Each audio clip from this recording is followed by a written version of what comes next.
വൈഷ്ണവ് രാവിലെ നമ്മൾ കണ്ടപ്പോൾ വലിയ പ്രതീക്ഷയായിരുന്നു ഉണ്ടായത്. ഇപ്പോൾ കാണുമ്പോൾ സന്തോഷമുണ്ട്. കോടതി വിധി വരുന്നു. എങ്ങനെ കാണുന്നു? അല്ല, ഇപ്പോൾ വളരെയധികം സന്തോഷമുണ്ട്. കാരണം നമുക്ക് പൂർണ്ണമായും അനുയോജ്യമായിട്ടുള്ള ഒരു സാഹചര്യത്തിലാണ് നമ്മളിപ്പോൾ നിൽക്കുന്നത്. പൂർണ്ണമായി വിധി വന്നിട്ടില്ലെങ്കിൽ പോലും നമുക്ക് അനുകൂലമായിട്ടുള്ളൊരു സാഹചര്യമാണ്. ഒരു മത്സരിക്കാം എന്നുള്ളത് തന്നെയാണ് നമുക്ക് കിട്ടുന്ന ഒരു അനുകൂലാവസ്ഥ. അത് വളരെയധികം ഭാഗ്യമായി കാണുന്നു.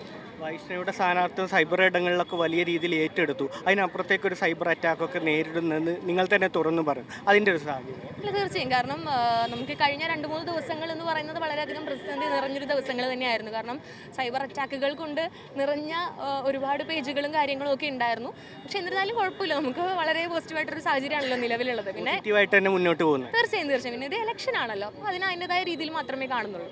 CPM പേടിച്ചിട്ട് കൊണ്ടാണ് ഇങ്ങനെയൊക്കെ ചെയ്യുന്നത് എന്നുള്ളൊരു കാര്യമുണ്ട്. അതിന് എങ്ങനെയാണ്?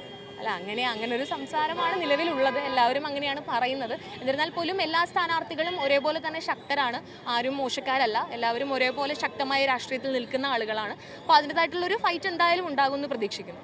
പ്രചരണവുമായി മുന്നോട്ട് പോകുക എന്ന് തന്നെയാണ് വൈഷ്ണവ് പറയുന്നത്. ക്യാമറ പേഴ്സൺ സിജോ സുധാകരനൊപ്പം സുഫാൻ VP, മീഡിയ 1, തിരുവനന്തപുരം.